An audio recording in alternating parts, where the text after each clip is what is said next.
Yes. I do apologize. I had it on my calendar at 3:30. That was my fault. So again, I'm just glad to be here.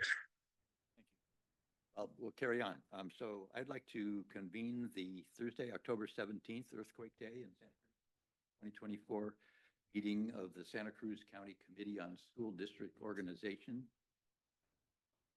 Ask the clerk to call the roll. Trustee Acosta? Trustee Estrada? Here. Trustee Nichols? Trustee Roth? Trustee Sanchez?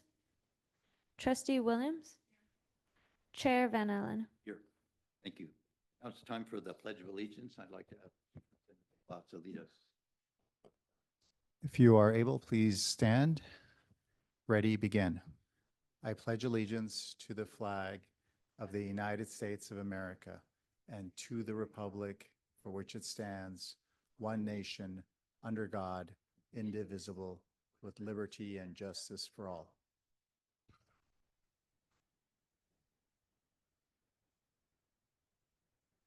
Thank you. Now is an opportunity for anyone public to address the committee on items that are not on today's agenda.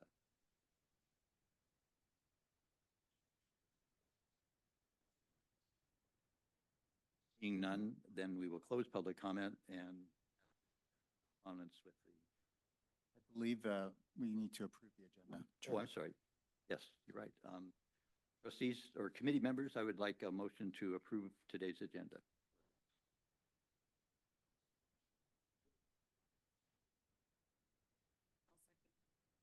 Roth, second. Williams. Aye. Opposed?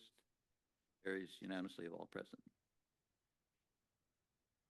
We are now to a public hearing, and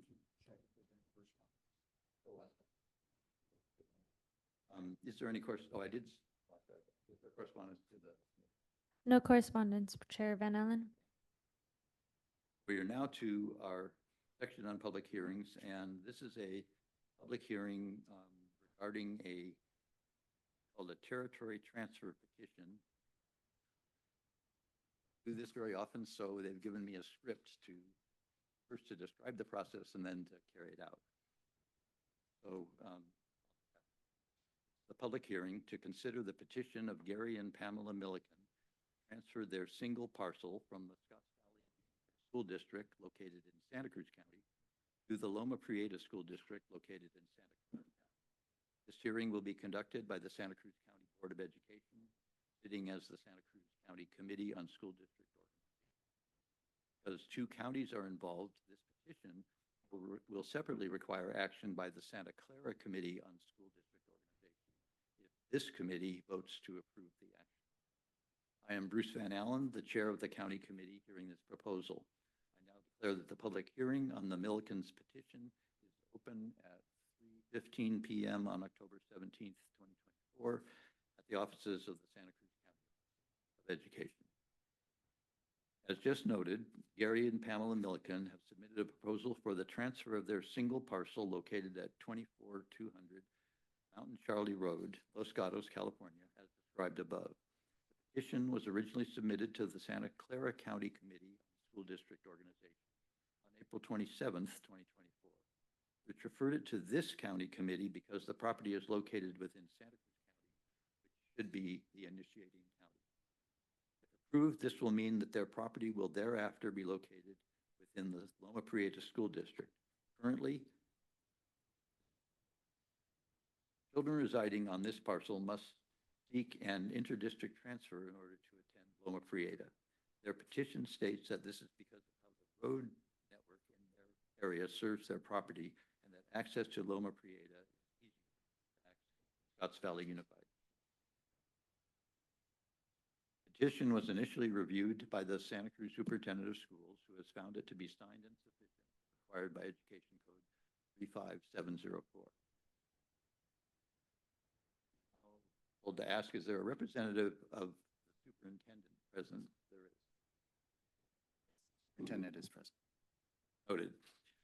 This proceeding is being recorded via Zoom, and all of the participants must please speak clearly and loudly to the microphones in order to record it. Only one person at a time. Will the representatives of the Millicans who are present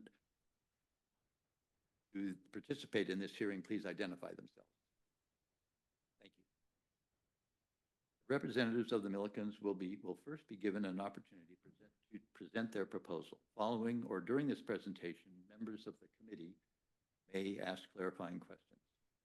Following the Millicans' presentation, representatives of the Scotts Valley District, which will be affected by their proposal if it is granted, will be asked to respond to the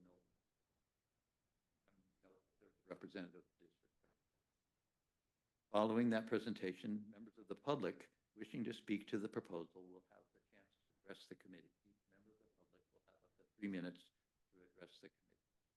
At the conclusion of the hearing, representatives of the parties given a brief opportunity to address anything raised during the comment or make. At that time, the matter will be returned to the committee to deliberate and to vote. Does any member of the committee have any questions before we? I will now ask the counsel for the committee to briefly summarize the proceedings that have brought us to this point and the consequences of the vote. And as a note, I'd like to ask the council to briefly also address the criteria for this decision. Committee members, the criteria. Thank you, Mr. Chairman. Can you hear me okay here since I'm on Zoom? Yes, we can hear you fine. Okay. Thank you very much. All right, thank you. Yes, as you stated in the introductory remarks, Millicans submitted this petition back in April. They submitted it to the other county, which then referred it to this committee. It's a fairly straightforward process. Again, I think you've already summarized the major steps in the process. First, the superintendent reviews the petition, refers it to the county committee. The county committee sets a public hearing, and then interested parties can appear and make any comments regarding the petition that they wish. My recommendation would be that at the close of this hearing, if the board is, the committee is inclined to approve the matter, that you make it a motion for tentative approval because it still has to then be approved by the Santa Clara County Committee in the future. And then once they've taken action, if their action is also to approve the petition, then this board could bring it back on the consent calendar just for final action because technically this action will not be final today. This is just the first step in the process. So with that, again, the issues are basically, this is a single parcel process. It's not a particularly complicated matter. We've had applications like this between Santa Cruz and Santa Clara in the past involving parcels that similarly are located in areas where access to one school district is easier by roadways on the other side of the county line because of the way that the topography and the county lines tend to not exactly line up properly. So, and that means that for these folks, I guess, and they'll be able to make their own pitch, but that's apparently the genesis of this particular petition. So if any board members have any questions, I'm certain, or excuse me, committee members have any questions, I'm certainly happy to address that. Oh, and the question you had about the criteria, I sent Ms. Valentine kind of summary of what the legal standard is. I don't know, has that been shared with the board or the committee? We do have it in front of us, yes. Yeah. So there are these 9 criteria here that the law states applies to the state board. Typically in the past, these things always went to the state board, but this is one of the kinds of applications that can be decided at the local level. And a lot of these criteria probably will not affect or be a factor here. Reorganized districts are adequate in the number of pupils. Again, these factors apply to any kind of reorganization, which includes things like unifications and things like that as well. And again, there are 9 factors there. I think the committee members can either look at them individually or you can discuss them as a group individually. Many of them do not really, like as I was saying, for example, the reorganization will preserve each affected district's ability to educate and will not promote racial or ethnic discrimination. In the past, I guess in certain communities, territory transfers have been used to move students out of areas that were becoming more heavily integrated into areas that the applicants perceived as being more or less racially diverse, I guess you could say. And again, I don't think that there's any evidence of that here, but those are the kinds of reasons why you find some of these factors in here.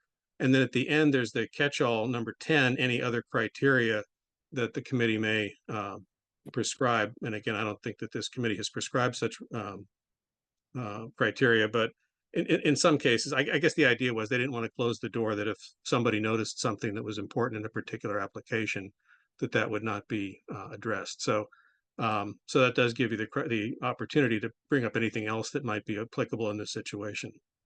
So again, with that, if committee members have any questions, I'll be happy to address those. Great, thank you.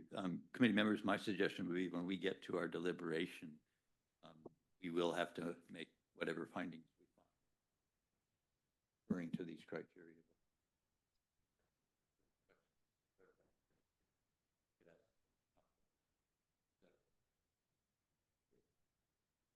Okay, I will now request the Millikens to please proceed with their presentation.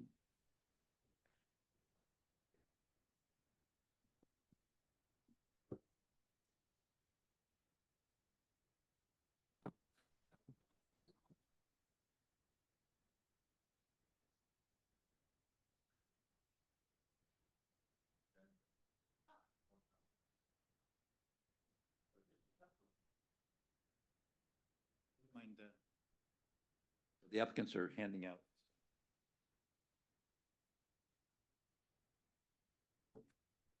Thank you very much for the opportunity to present our case. We appreciate it.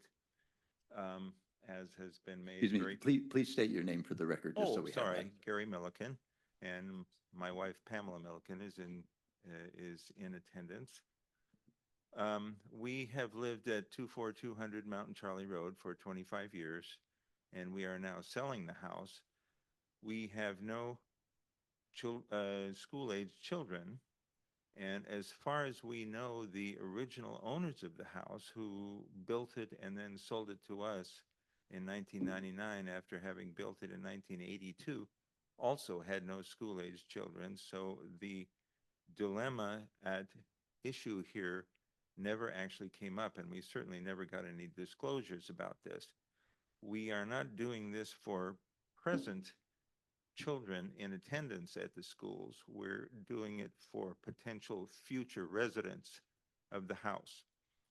We discovered, much to our surprise, and particularly when I researched and drew out these maps of the Loma Prieta School District borderline, that all of the houses on Mountain Charlie Road, north of us certainly, all the way up to Summit, including Riva Ridge and Pierce Road, but then also all the way south towards Scotts Valley for over a mile, all are in the Loma Prieta district. There's just one little notch cut in the Loma Prieta School District borderline, and that's our parcel.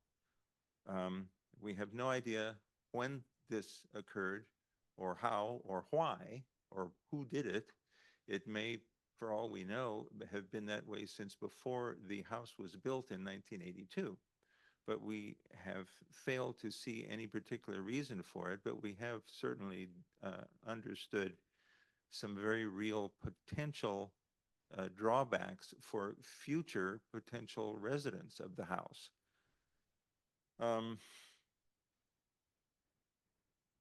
The southernmost, let's see, I will just make a few points before going through the pictures. The house is on a parcel that is 10.25 acres, but only 1/4 acre of it in the corner of the parcel is flat enough to build a house on. And all the rest of the parcel is steeply downsloped toward Glenwood Drive, but it's thickly wooded and there's no paths, no navigation, and it ends before you ever reach Glenwood Drive.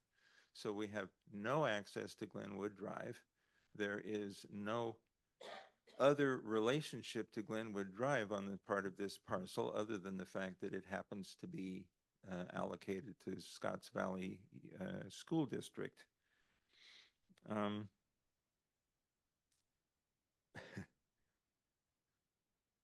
The most recent irony that we discovered was when we put the house on the market only 2 weeks ago, the first listing that we saw for the house said that the schools were Loma Prieta schools. And I asked our realtor, how did that happen? And she said that some real estate listings automate part of their information, and they base their school information on zip codes. So 95033 is known to be in the Loma Prieta district, therefore they put it online that way. The southernmost address that I determined was still within the Loma Prieta district, 95015. Just beyond that appears to be where the zip code changes to 95066. So that would make 24200 the only house in 95033 that happens not to be in the Loma Prieta district. So there's the potential for buyers to see this listing online and think that the house they're buying is going to enable their children, if in fact they have children that will move into the house, to go to Loma Prieta schools. And they will then discover that that's not true, depending on the decision of this committee. They'll probably blame us, but we'll have to say, hey, it's not our fault. We discovered this after 25 years of not even knowing about it. It really doesn't seem to make any sense to us, and I don't know how it ever happened. In our pictures, number one here is a photo that I took of the house from the street to indicate that we are very close to Mountain Charlie Road. That's it in the foreground.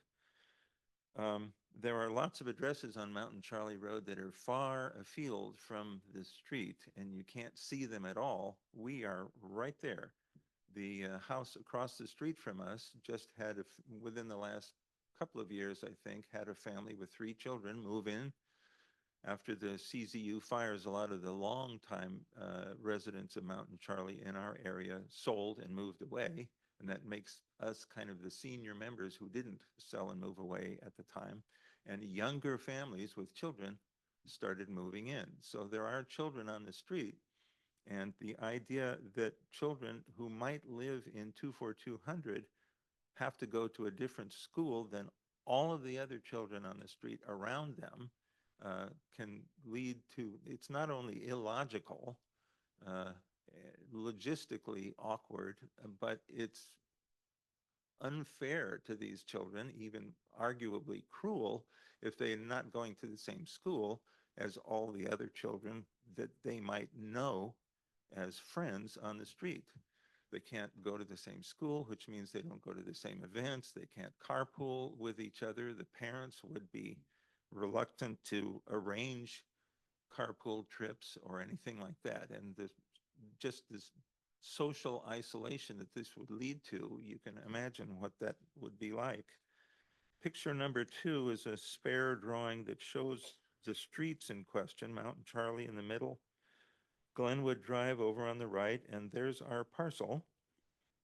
Our house is tucked up into the corner of the parcel. Picture number 3 shows the addresses right around our parcel. And on this picture and on the next one, the green color is the Loma Prieta district and the brown color is the Scotts Valley district. And picture number 4, which I have to turn sideways, is a broader view showing rather dramatically, if I do say so myself, this notch, which has been arbitrarily cut in the borderline of the Loma Prieta district to designate that parcel as an exception to the rule. And then the last, and I noticed you were handing some of these out to other people. So they looked quite familiar when I saw you handing them out.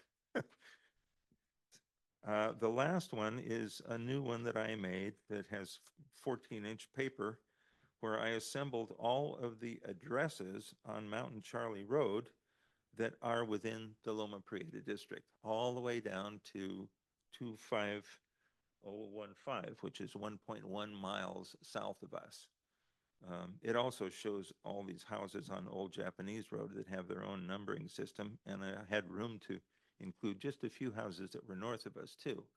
So this is a lot of addresses, not all of whom have school-age children, but they may now, they may have had in the past, they may in the future. It's a lot of addresses on Mountain Charlie, and it simply dramatizes, I think, in a visual way, how isolated our parcel is for no reason that we can figure out. I don't know if anybody in this room knows how this came about, but we're trying to see if we can fix it for the future. If somebody comes along to buy our house currently who has no school-age children, then the issue may be temporarily moot, I guess, but it just kicks the can down the road, waiting for it to happen to somebody else in the future. And it would seem more appropriate to actually fix it now and have it set for the future. And have it be appropriately allocated to Loma Prieta, just like all of the other addresses on the street. So those are the statistical and logistical facts. Would you like to? My wife has another perspective on the issue. Break a leg. Hi. So I'm Pamela Milliken, and we really appreciate you giving us this opportunity. Gary gave you the logistics, the maps, how crazy it is that we have one house amidst all these other houses that are in a different school district. But as a marriage and family therapist, who in addition to having a private practice, I was also a school counselor for 15 years. I really know the benefits of school community. And Scotts Valley community it's a wonderful community. We take our pets to the veterinarians in Scotts Valley. The schools are great, but the issue is not Scotts Valley School District. It's the whole notion of community and kids being able to go to school with kids that they live close to, as opposed to having to go to a school that nobody around them goes to, other than the ones who are a mile and a half or a mile 0.1 down the road. And, we have kids who are school age and soon to be school age living across the street, and down the road at the next house down that way, and down the road the next house this way, and they all go to Loma Prieta schools. And so if a child living in our home, was playing with them, it would just, show how isolated they actually are, because they wouldn't be going to the same schools. Living in the mountains also presents unique challenges, which makes going to school with neighboring kids, having after-school play dates, after-school programs with friends critical. If the closest kid that went to the same school with you is over a mile away, it would be pretty awful. And parents, might be disinclined to arrange visits and play days because of the distance. And, it isn't just the children who suffer from this. When our road was closed due to a landslide in February, the neighbors had to organize and work with each other to arrange carpooling and pickups, after school care, emergency details, all that kind of stuff. Imagine that these weren't your close neighbors, but people who lived way down the road from you. It would be difficult to get them to participate in any kind of an emergency situation. And parents also often connect with with other parents through their children at school, et cetera, et cetera. So they would be missing that whole opportunity. So community is all about neighbors helping neighbors and looking out for our children. So, community is really everything. So we'd like any future child who lives in our home to experience the community of friends who live close by and who go to the same school, which in this case would be Loma Prieta. Thank you. Thank you.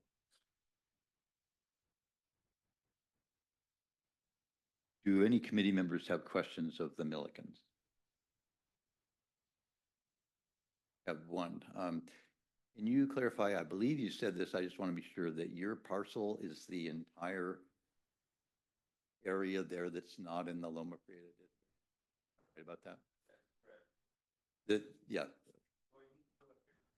It would be best if you did, yeah, so the mic picks it up. Thank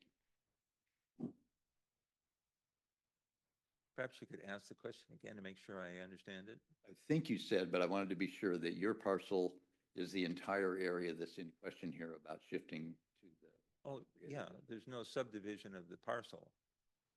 And the parcel 10 and 10 acres of the parcel is heavily wooded sloped forest that nothing will ever be done with unless some miracle happens. And so just 1/4 acre in the corner is where the house is located. Understand that. I just want to make sure there weren't sort of other parcels nearby that were No. part of this question. Okay. No, I tried to research the borderline of the Loma Prieta School District, and that's when I came up with what you see on these maps, Great. right? I now request that Actually, I was gonna say, maybe you could stay. Committee Member Williams.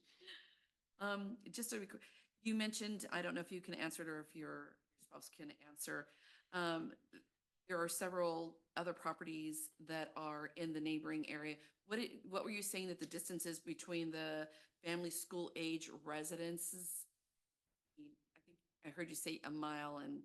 Oh, no, what I was saying was that the school, the kids who live right across the street from us and two houses on either side of us down the road are all in the Loma Prieta School District. It's over a mile before there are other schools, a full mile until that everybody in that area is part of Loma Prieta School District. So those two schools that you're or those two homes that you're referencing, those are walking distant, Yes. door-to-door walking distant? Well, in the mountains, it's not door to door. That's what so that's why I was asking, what is the Yes. distance? Are we, So the two houses, they're our neighbors. They're our closest neighbors. So one is across the road, pretty close. The other one is maybe, I don't know, how far would you describe that? 50 yards. 50 yards that way. And then the other one is eighth of a mile, 10th of a mile. and you're talking not like property line, but actual like door-to-door? I'm just trying to get a visual because I know that the properties out there are very large. So you could say a neighbor, but the neighbor can be a mile, 2 Right, miles. Right. No, the neighbors that I'm referring to is close enough to walk. We walk, was my when we go question. on our walks, we go there. We don't usually get past the Loma Prieta School District on our walks. So And, is that, No, yeah. and just to clarify, in case it wasn't clear, when we were referring to homes and potential school children over a mile away, that's to say that if the children at 24200 had to attend Scotts Valley schools, the closest other homes that could have students that also go to Scotts Valley schools are over a mile away, south down in the 95066 zip code. So, all right. Thank you. Any other questions, Committee Member? Okay, now I will ask the representative of the Scotts Valley Unified School District to address this proposal.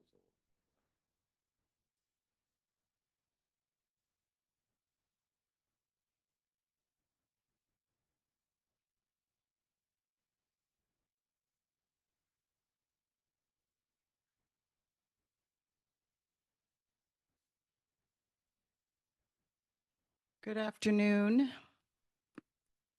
My name is Nadia Askolkoff. I'm the Director of Student Services, and I am here on behalf of Superintendent Kraus from the Scotts Valley Unified School District. Thank you for your time. And thank you for your presentation and all of very detailed information.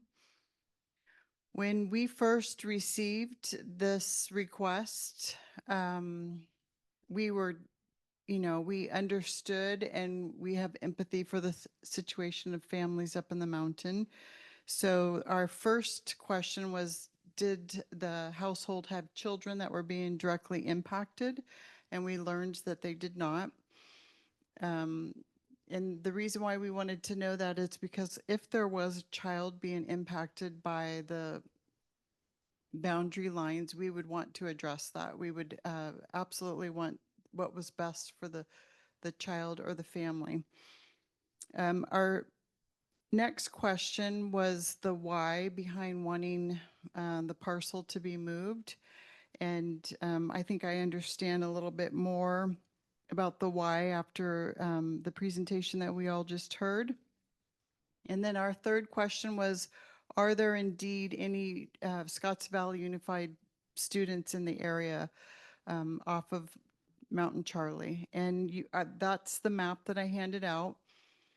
The Milkins did mention the student that was 1.1 miles away. And then there's another family, and these are young elementary children. That's the 2.7 miles away. So I am not familiar with the area as far as being able to visually understand housing and stuff like that. I have a good sense that it is a mountainous area and the properties are big and that the families are far away, but there are Scotts Valley Unified families on the same road, on the path to Vine Hill School. You can see on the map that if you just continue driving, there is a direct route to Vine Hill Elementary School. Other than that, I think our concern is if we were to move this parcel, where would it stop? Where would, we stop moving parcels? If you look at any of the parcel border outline, they are all very weirdly shaped. Every school district border that I look at has these odd shaped lines, and the why probably has to do with topography, has to do with roadways and such. But if we start now, where is this going to stop? Moving parcels out of Scotts Valley School District and into our neighboring school districts. We are a school district that can provide for the family, a potential family that moved into this address. We do have excellent schools that want to service our students. We have after-school programs that are directly connected to our site campuses if that's what the family needed. We are a community in the sense of emergency and all of those unfortunate things that could potentially happen in a mountainous neighborhood. So we absolutely are ready and can provide for a family that moved into this parcel if they had young children.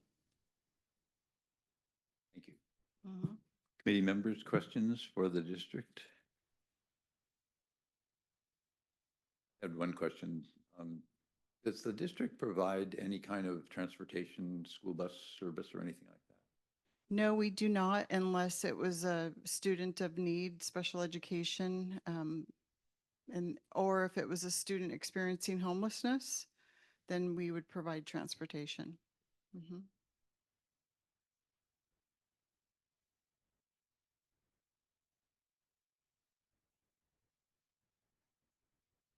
Okay, thank you very much. Okay. This is now an opportunity for any member of the public in attendance who wishes to address this proposal. They may come forward to address the committee. None, so this is members of the public. Okay, we'll close that portion of the meeting. Now, well, since there's no public comment to respond to, then this is actually an opportunity for both parties to give summary statements, and these should be brief, but if you'd like to summarize anything or respond to anything that the other party has said, this would be a time.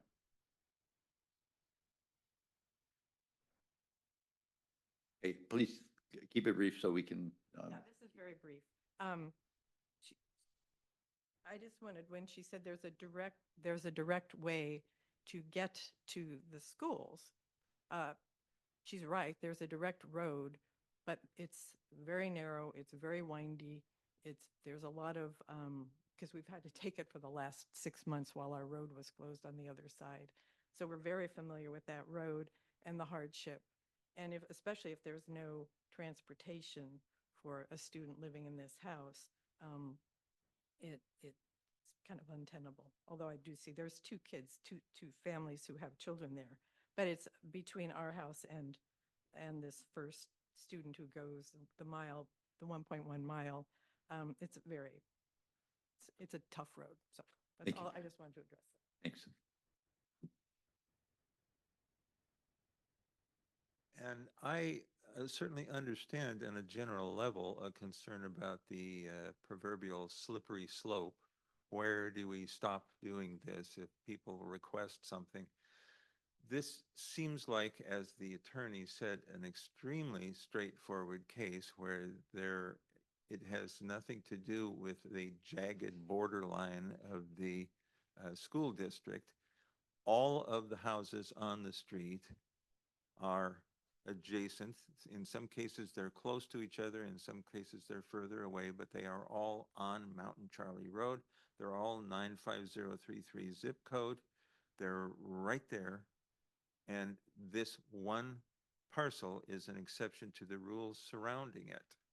So it does seem as though this is a very clear-cut case where somebody did something odd sometime in the distant past. We don't know, probably never will know. And it looks like something that really deserves to be rectified. Thank you. Yep. The district representative. In point two, we don't know how the boundary was created, that something odd happened. That can also continue in the future, right? As the parcels up there change and topography changes and maybe more subdivisions take place. And in that case, we could be standing here 5, 10 years from now with the same situation, but the flips, if we were to make a change. So again, I want to stress that Scotts Valley Unified is a district of excellent schools. We have lots of family that live in the mountainous areas. You know, we are a community. We are here to support all of our families. And again, if we take this step, and somebody said earlier that it doesn't happen very often, if we take this step today, where does it stop? Is the neighbor across the street or, you know, in the other direction towards Scotts Valley Unified, are they also going to want to start making the changes? Thank you. Thank you. Okay, that completes the public hearing portion of this meeting. I'll now declare the public hearing closed, and this comes back to county committee. Committee members, this is our time to deliberate. If anybody has any follow-up questions, surface them. I'd like to ask for people.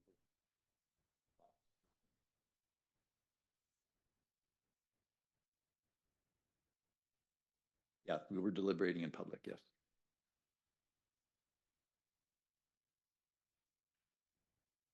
Have a few comments or thoughts. I think the listing, it was brought up about a real estate listing, and I think that automation shouldn't be whether a property should move to one district or the other. Thank you. One district or the other, that can be rectified with information on the description so that it's not falsely represented. So I think that that's kind of a quick fix. I did have initially the concern about how this change would influence requests going forward. And that was something that I thought about before we even had a meeting and we had the handout. So that is also a concern of mine, is multiple requests come in. There are also other options that if a family were to come into the home, there are other options for them to attend another district transfer requests, etc. I feel like we're trying to solve a problem that doesn't exist yet. But I completely understand sort of trying to think ahead of what issues might come up. Those are my immediate thoughts right now.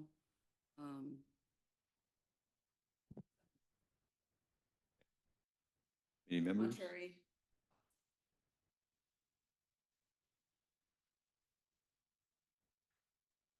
Councilmember Estrada. I will share a little bit, echoing some of what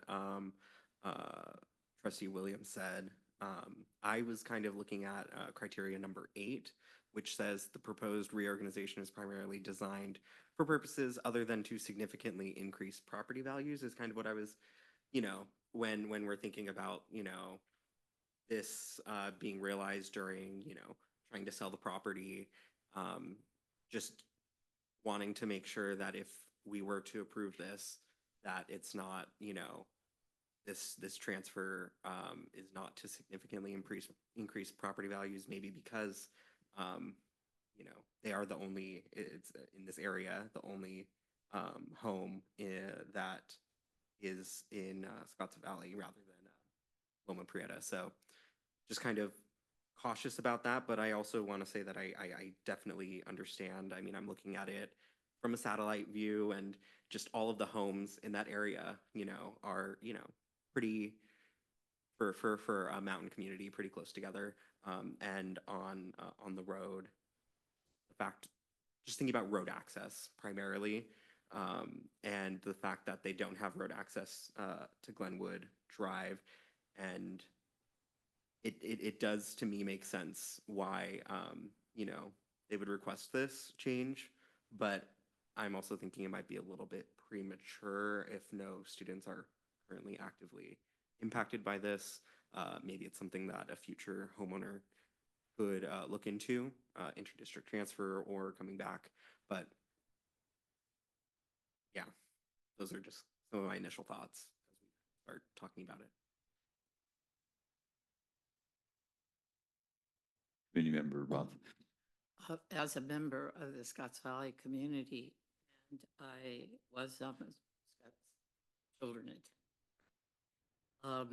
and also being on the Scotts Valley board here,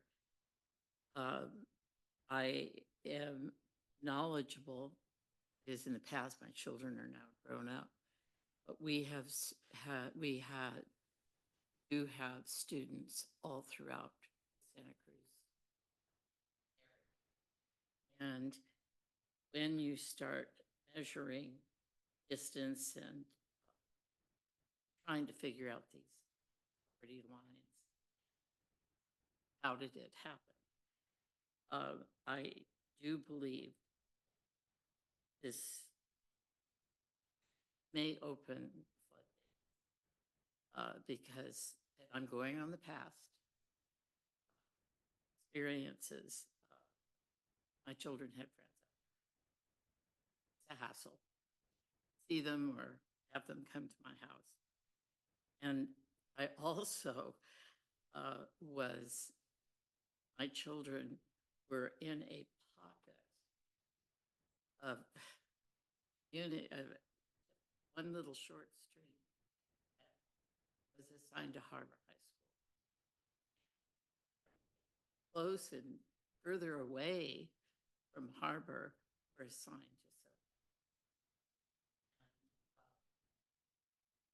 to we made do. And I am just worried about what this would do, especially without a student. And if children do come into that home, looks like a lovely home, it could be up to the parents to figure out they would like to seek an interdistrict.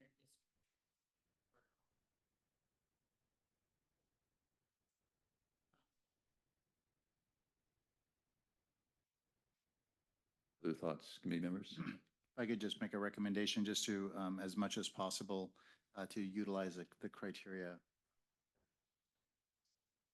guiding Well, factors. and I would go on number 8, because going on past knowledge, that was exactly what came to us.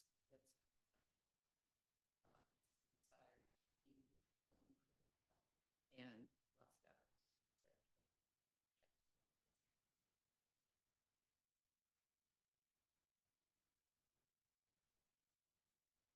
My comments are, first, wish people wouldn't use zip codes because zip codes are collections of carrier routes. They are not geographical areas. They do not have boundaries. They are roads and a network of delivery routes. And it's very misleading. It shows up in all kinds of things with census data and everything.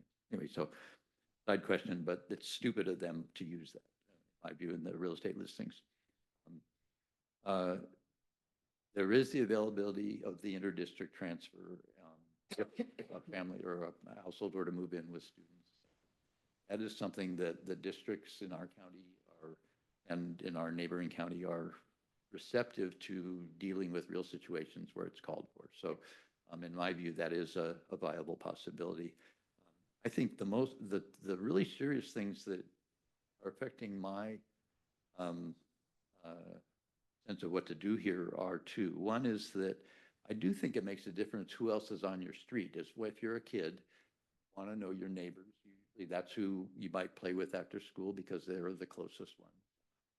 And to be getting on a different route to school, not being able to carpool with your friends and neighbors, I think that is actually part of the social environment a kid would be affected by one way or another. And they would, in the current situation, seems to be fairly clearly, they'd be somewhat more isolated.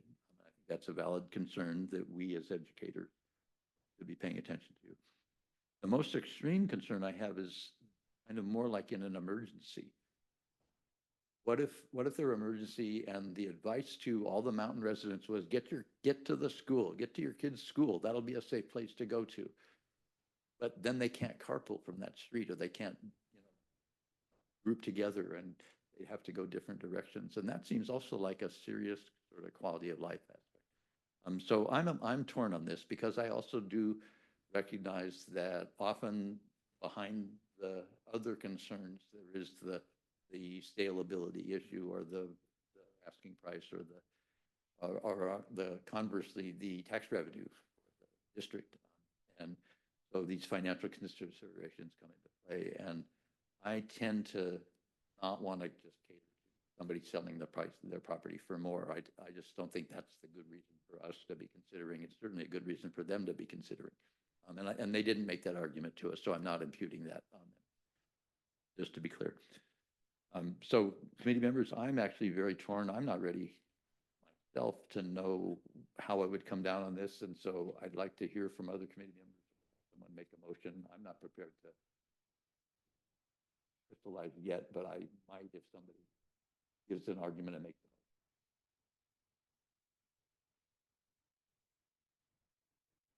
Or if there are more questions, or if we want to query our counsel regarding the criteria that we're applying, that's certainly in order.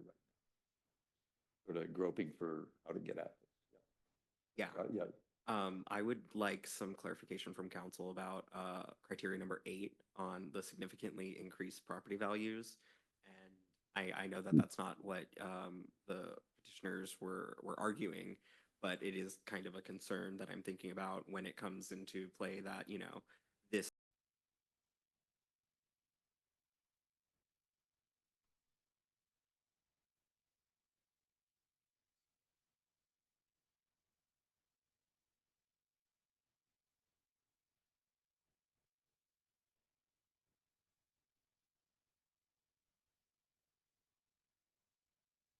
All right, Mr. Zari. Okay, I think I'm back. Sorry about that. I just hit unmute and turned on the video, and then it just expired. So, We had a question or two from committee members. And so Committee Member Estrada, do you want to repeat your question?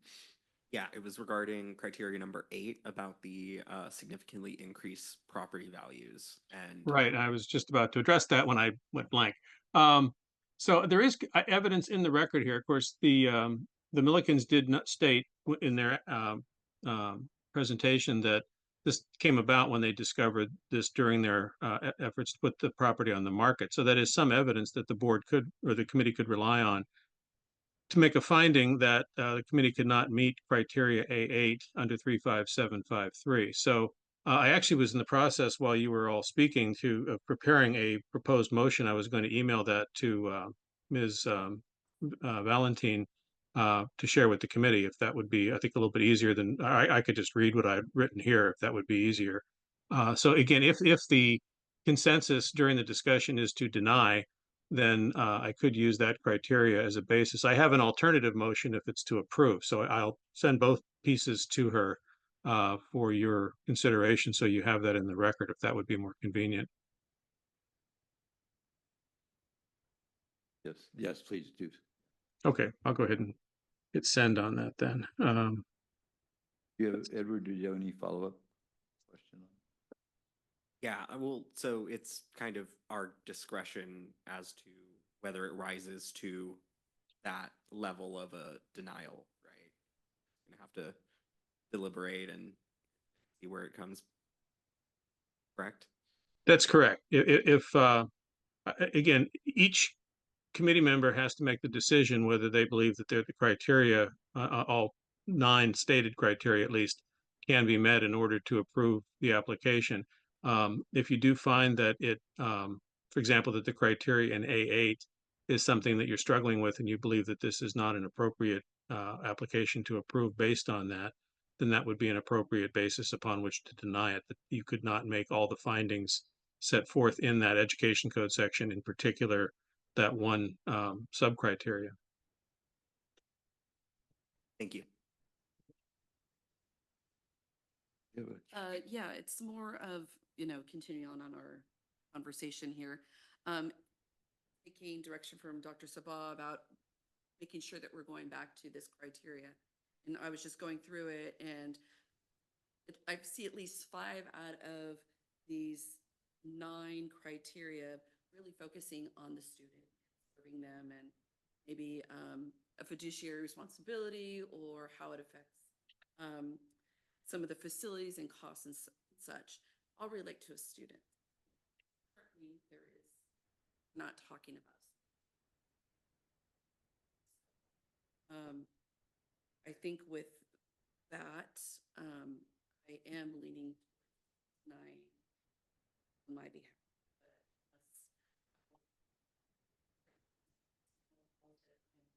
Perception is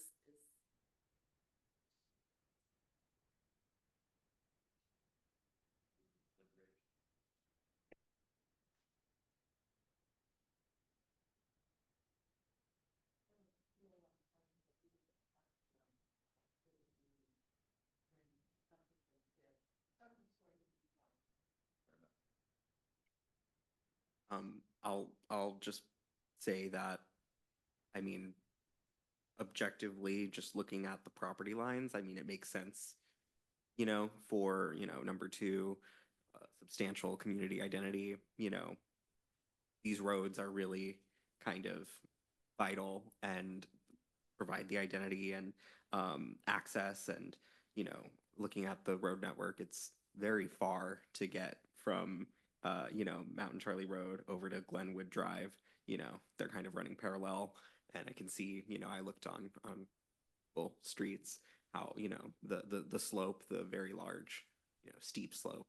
So I definitely understand that. It's just without a student here, without, or, and just thinking about the property being sold, that's why I'm leaning no, but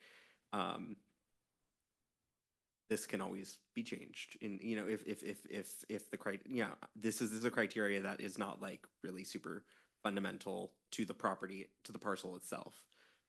I'm not saying that this parcel doesn't, have a basis for being in the district. It's more so the reasoning. So that's why I'm leaning no, but just on the criteria number 9 or number 8. Sorry.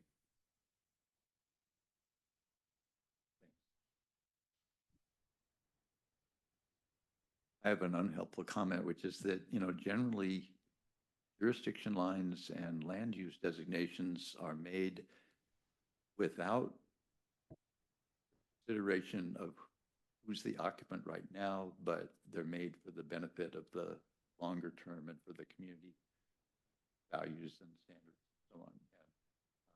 And, somebody might have, not the applicant, somebody might have 20 acres in the mountains and decide they want to subdivide it into 50 parcels with individual houses on them, and the county would say, even though you say you're only going to build one, if you subdivide it, then the next owner.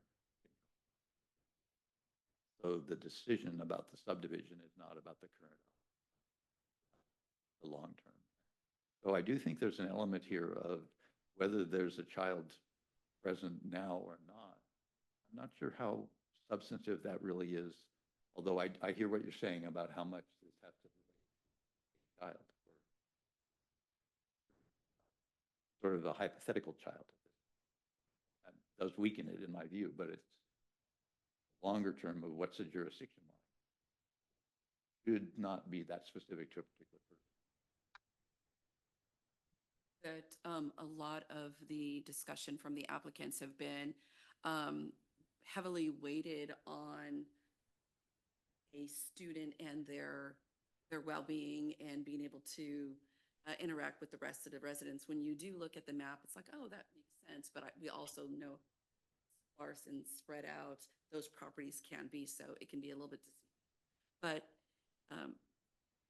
I think that the applicants, petitioners are saying is that it would be the betterment of person that would live here. And again, I'll say, just kind of reiterate what I said before, is we're trying to solve a problem that exists, especially how it's being presented. I don't think that trying to look a year or 10 years on what that property might look like and bring in is something that we should even try to understand. What we can do is what's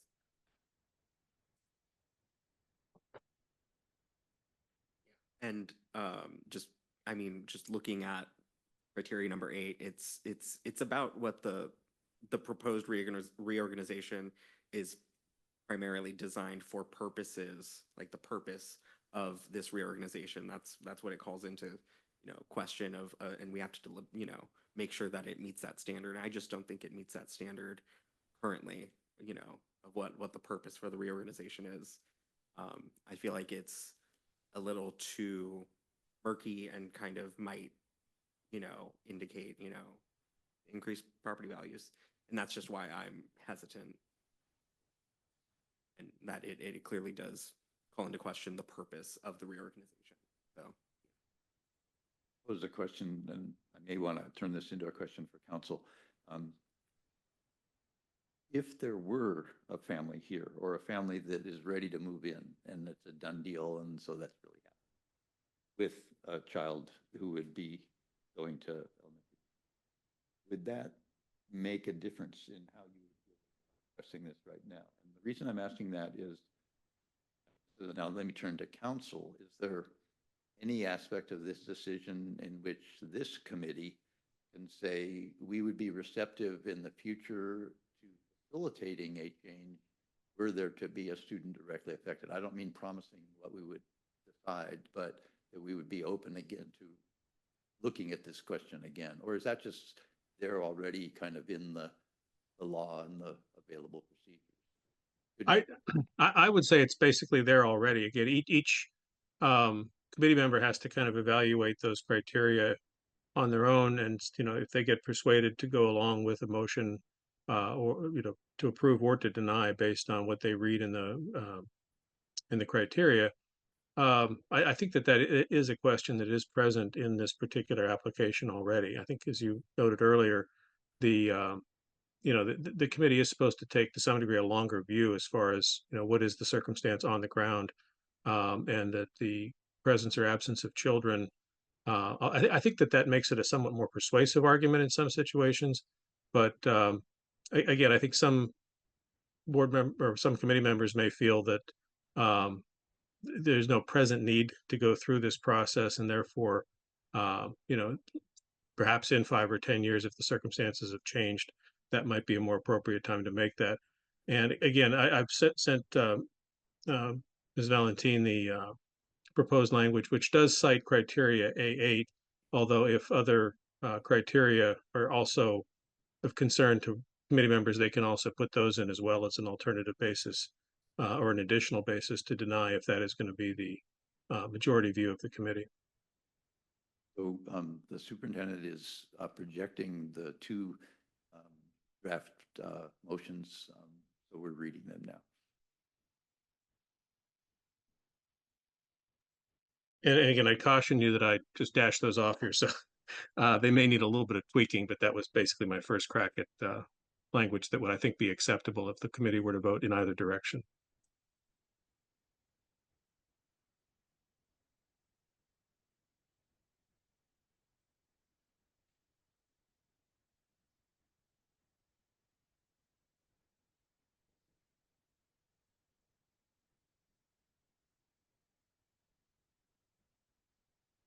And just as a reminder, we've been advised by council that we would be best to make this as a tentative approval if we were to approve, because it still has to go to the Santa Clara County Committee, who may have their own criteria. So if we approve, we could have it. For what that's worth.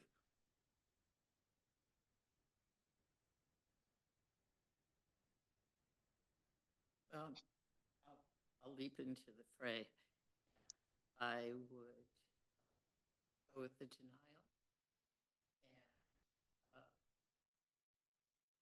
and include, that does not mean it will come back. No, so if you, a motion to deny would not be tentative, that the motion to approve would be tentative because then it would go. That's correct.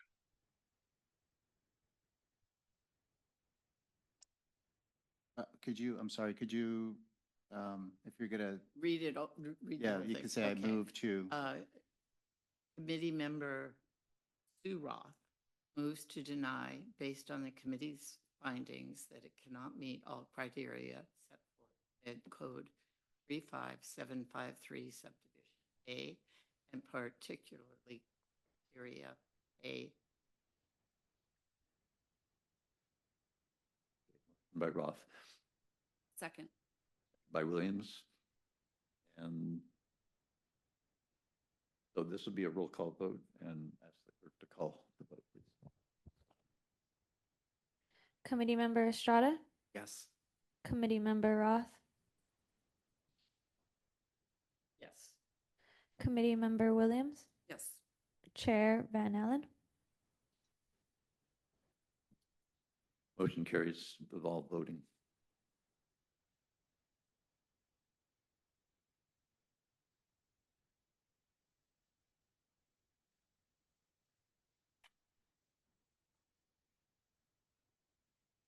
So this concludes the public hearing and meeting on this item, and we will now close the meeting, adjourn the meeting of the Santa Cruz County Committee on School Regard Organization. Thank you very much. I appreciated your indulgence too when I got the time wrong. Thank you very much. Thank you. Appreciate it. thank you. All right. Bye-bye.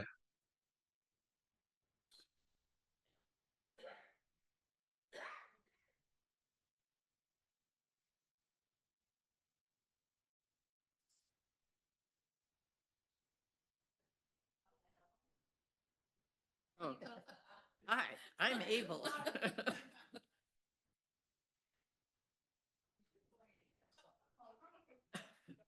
Especially with, yeah, see, and I did receive from Abel that he will not be here. Okay.